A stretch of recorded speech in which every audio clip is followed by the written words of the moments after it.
I've gotten an immense response to these videos. Thank you for your desire to become U.S. citizens. I've gotten a lot of questions and frequently the same ones pop up. In episode 5 of Getting Citizenship Through Military Service, I'm going to talk about my frequently asked questions, but also some questions that are not so frequently asked, though they give some good information. Hello and welcome back to my YouTube channel, Team Willbob. I'm Staff Sergeant Robert Williams, a recruiting and retention NCO for the Washington Army National Guard.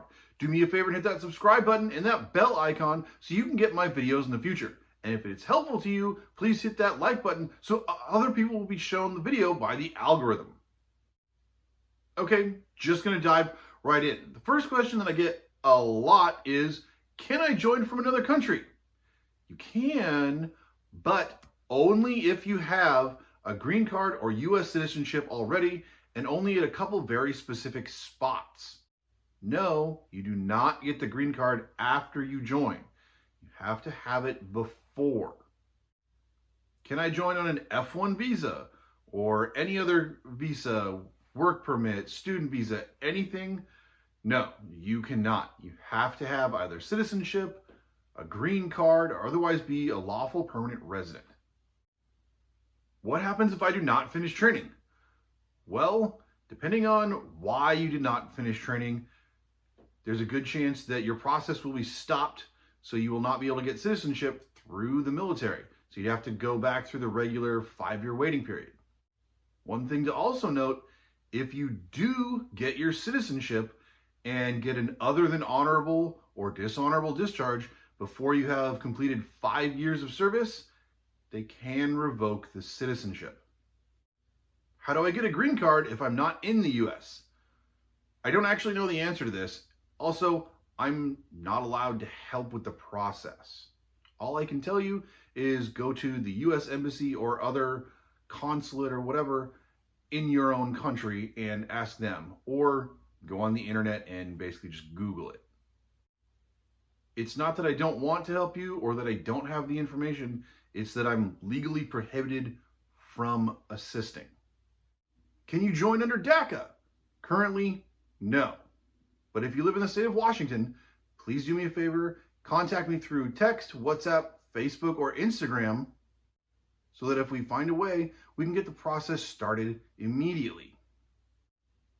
I'd love to speak with you so that we can find out if you are otherwise qualified, so that the process would be faster if that does become a thing.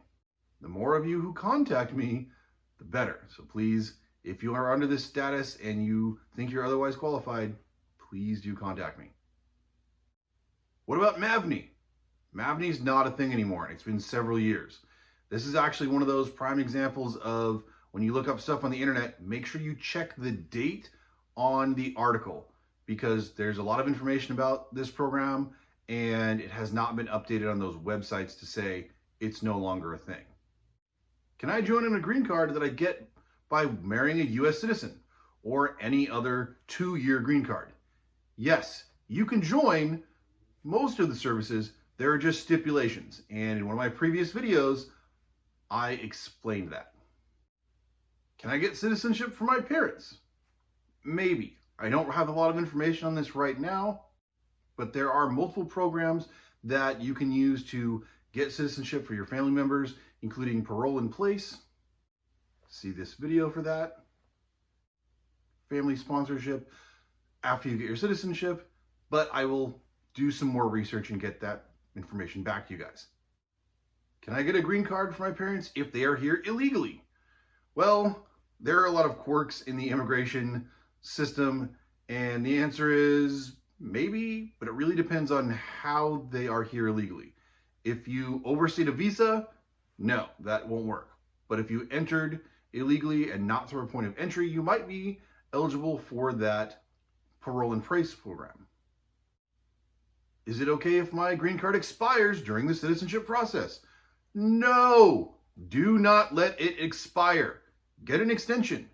It's a really simple thing. All you do is submit the paperwork to ask for an extension, and as soon as they send you back the receipt saying you paid, or the memo saying that they received it and you're not paying because of like COVID exemptions or whatever, you get an automatic year extension, and that year should give you enough time to complete the process through us, but do not let it expire, because that can stop the process and it might get you removed from the military. Please do not let it expire. Can I bring my family, my spouse and my children over to the US from another country? Once you get your citizenship, there are programs for you to do this. But again, I don't have a lot of information. I will get more on this for you. But you should, yes, be able to bring your family over once you're a citizen and you've served in the military. How long does it take to get the citizenship? Well, depending on, I don't know what, but every time we ask USCIS about this, they give us an answer anywhere from 4 to 17 months. But the average for the personnel that we work with is about 8 months. What about the asylum? Have you figured that out yet? I have not found somebody who's in that specific set of circumstances before getting their green card. So if you have asylum and you're trying to join, please contact me so we can get this one figured out. I've been told that I have to wait a year after I finish training before I can apply for citizenship. Is this true? No, it's not true at all. First of all, it was never a year after finishing training. It was a year after you enter the military. And I did a video on this before. So you can apply as soon as you get your N-426 signed by an 06.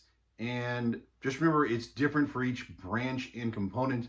But as soon as you either start with the National Guard or the Reserves of the Army, or are in tech school or finish training, etc., you can apply immediately. What jobs can I get with a green card? Well, anything that doesn't require a security clearance is the stipulation. So anything that requires access to classified information, sensitive information, or personal information about an individual generally is going to require security clearance. So over half of the jobs in the Army don't require that. I'll do another video a little bit later about those specific jobs to be more exact, but that's your general rule of thumb. What's a U.S. national? People who were born in American Samoa or Swains Island are U.S. nationals, but technically not U.S. citizens. And then we can also have certain foreign nationals join, like the Federated States of Micronesia, Palau, the Republic of the Marshall Islands, and the Commonwealth of the Northern Marianas Islands. Note, none of these people will have a green card, and they're the ones who will apply for citizenship through the N-600 instead of the N-400. Is the 30-day requirement for the N-426 a requirement or just a rule of thumb? It is a statutory requirement. It actually says it on the form that it's supposed to be back to you within 30 days. Though, again, not a lot of people know this process, and sometimes it takes a little bit longer. But in the state of Washington, I've gotten that back signed in less than an hour before. Can I get a green card for my spouse? You probably can, but you're most likely going to have to get your citizenship first. Again, I'll do some more research on that and get back to you guys. Can my spouse get their citizenship faster too? Yes, there are programs where your spouse can actually get their citizenship faster since you are in the military, though largely this is like if you are deployed or deploying. All right, everybody, thanks for watching Team Willbob once again and learning about the frequently asked questions that I get. And I'm going to be doing a lot more research for you guys, but please do me a favor and hit that subscribe button if you have not already done so. And if you have any questions, throw them down in the comment section or send me a text, WhatsApp, Instagram, or Facebook message. See you next time.